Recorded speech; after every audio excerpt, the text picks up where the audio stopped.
तर नमस्कार मित्रांनो, स्वागत आहे तुमचं स्पर्धा सेतू या यूट्यूब प्लॅटफॉर्मवरती. आज तारीख आहे 25 ऑगस्ट आणि आज आपण पाहणार आहोत 25 ऑगस्टच्या सर्व लेटेस्ट चालू घडामोडी, ते पण MCQ आणि एक्सप्लेनेशन फॉर्मॅटमध्ये. व्हिडिओ सुरू करायच्या आधी जर चॅनलवरती नवीन असाल तर चॅनलला सबस्क्राईब करायला विसरू नका. तर चला सुरुवात करूया आजच्या आपल्या पहिल्या प्रश्नापासून. कांदा एक्सप्रेस कोणत्या वस्तूच्या वाहतुकीसाठी सुरू करण्यात आली? पर्याय आहेत गहू, कांदा, तांदूळ, टोमॅटो. तर याचं योग्य उत्तर आहे कांदा. तर याबद्दल थोडीशी अधिक माहिती घेऊयात. कांदा एक्सप्रेस ही कांद्याच्या जलद आणि मोठ्या प्रमाणावरील वाहतुकीसाठी सुरू करण्यात आली आहे. देशात कांद्याचे वाढलेले दर नियंत्रित करण्यासाठी आणि बाजारात पुरवठा सुरळीत ठेवण्यासाठी केंद्र सरकारतर्फे ही विशेष रेल्वे सेवा सुरू करण्यात आली. महत्त्वाची माहिती कधी सुरू झाली तर वाढत्या किमतीवर नियंत्रण मिळवण्यासाठी ही विशेष ट्रेन 24 ऑगस्ट 2026 रोजी पुन्हा सुरू करण्यात आली. याआधी ऑक्टोबर 2024 मध्येही अशा प्रकारची कांदा एक्सप्रेस चालवण्यात आली होती. कुठून कुठे धावली तर ही ट्रेन महाराष्ट्रातील नाशिक येथून दिल्ली, चेन्नई, कोची आणि गुवाहाटी यांसारख्या प्रमुख शहरांकडे कांदा घेऊन रवाना करण्यात आली. आय होप प्रश्न समजला असेल. यानंतरचा दुसरा प्रश्न पाहूयात. भारताचा पहिला टोकनायझ्ड कोऑपरेट बॉन्ड कोणत्या तंत्रज्ञानाशी संबंधित आहे? पर्याय आहेत क्वांटम कॉम्प्युटिंग, ब्लॉकचेन, बायोटेक्नॉलॉजी आणि GPS. तर याचं योग्य उत्तर आहे ब्लॉकचेन. आता याबद्दल थोडीशी अधिक माहिती घेऊयात. भारताचा पहिला टोकनायझ्ड कोऑपरेट बॉन्ड म्हणजे टोकनायझ्ड कोऑपरेट बॉन्ड ब्लॉकचेन किंवा डिस्ट्रीब्युटेड लेझर तंत्रज्ञानाशी संबंधित आहे. या तंत्रज्ञानाची माहिती तर त्वरित सेटलमेंट म्हणजे या तंत्रज्ञानामुळे बॉन्डचे व्यवहार आणि त्यांची सेटलमेंट जवळजवळ त्वरित म्हणजेच नियर इन्स्टंट होते.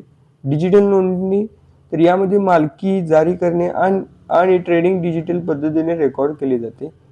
REC म्हणजे सहभाग. सार्वजनिक क्षेत्रातील पॉवर फायनान्सवर REC लिमिटेडद्वारे हा पहिला पायलट प्रोजेक्ट राबवण्यात जात आहे. होप समजला असेल. यानंतरचा दुसरा प्रश्न पाहूया. National conclave on tribal language and museum कुठे आयोजित करण्यात आला? प्रश्न पुन्हा वाचतो. National conclave on tribal language and museum कुठे आयोजित करण्यात आला? पर्याय आहेत भोपाळ, म्हैसूर, रांची, गुवाहाटी. तर याचं योग्य उत्तर आहे म्हैसूर. आता याबद्दल थोडीशी अधिक माहिती घेऊयात. National conclave on tribal languages and museum हा 3 दिवसीय कार्यक्रम कर्नाटक राज्यातील म्हैसूर येथे आयोजित करण्यात आला आहे. कार्यक्रमाची थोडक्यात माहिती जर आयोजक आहेत केंद्रीय आदिवासी कामकाज मंत्रालय, केंद्रीय भारतीय भाषा संस्था आणि कर्नाटक सरकार. कालावधी आहे 24 ते 26 ऑगस्ट 2026. मुख्य उद्दिष्ट आहे आदिवासी भाषांचे दस्तऐवजीकरण, जतन आणि संवर्धन करणे तसेच आदिवासी संग्रहालयांना बळकट करणे. तर यानंतरचा दुसरा प्रश्न पाहूयात.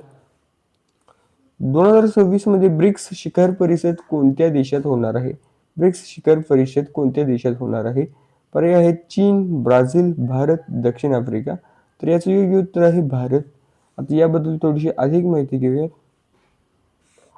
2026 मधील 18वी ब्रिक्स शिखर परिषद भारत देशात नवी दिल्ली येथे होत आहे. महत्वाची माहिती तारखा आहेत याच्या 12 आणि 13 सप्टेंबर 2026. ठिकाण आहे नवी दिल्ली, भारत. थीम म्हणजेच बोधवाक्य आहे building for resilience, innovation, cooperation and sustainability. लवचिकता, नाविन्य, सहकार्य आणि टिकाऊपणा. भारताचे अध्यक्षपद भारत चौथ्यांदा ब्रिक्सचे अध्यक्षपद भूषवत असून विस्तारित ब्रिक्स गटाचे 11 सदस्य देश हे पहिलेच नेतृत्व आहे. या परिषदेत आर्थिक सहकार्य, तंत्रज्ञान आणि जागतिक सुशासन यावर भर दिला जाणार आहे. आय होप हा प्रश्न समजला असेल. यानंतरचा दुसरा प्रश्न पाहूया.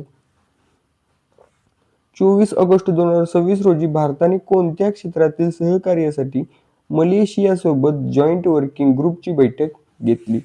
पर्याय आहेत अंतराळ संशोधन, सार्वजनिक प्रशासन व गव्हर्नन्स रिफॉर्म्स, अणुऊर्जा आणि कृषी व्यापार. तर याचं योग्य उत्तर आहे सार्वजनिक प्रशासन व गव्हर्नन्स रिफॉर्म. याबद्दल थोडीशी अधिक माहिती घेऊयात. भारताची सार्वजनिक प्रशासन आणि प्रशासन सुधारणा म्हणजेच public administration and governance reforms या क्षेत्रातील सहकार्यासाठी मलेशियासोबत संयुक्त कार्य गट म्हणजेच जॉईंट वर्किंग ग्रुप JWG ची बैठक घेतली. ही भारत मलेशियाची दुसरी संयुक्त कार्य गट बैठक प्रत्यक्षात 18 ऑगस्ट 2016 रोजी नवी दिल्ली येथे आयोजित करण्यात आली होती, ज्याची अधिकृत माहिती व आढावा ऑगस्ट 19 ते 24 दरम्यान प्रसारित झाला.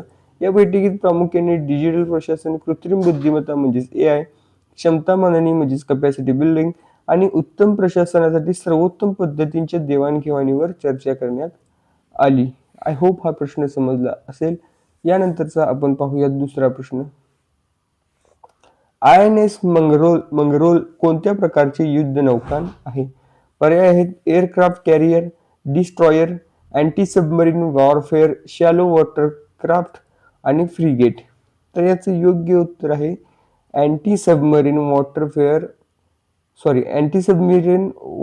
Shallow water craft. प्रश्न पुन्हा एकदा वाचतो. तर INS मंगरोल कोणत्या प्रकारचे युद्धनौका आहे? पर्याय आहेत aircraft carrier, destroyer, anti submarine warfare, shallow water craft आणि फ्रॅगेट.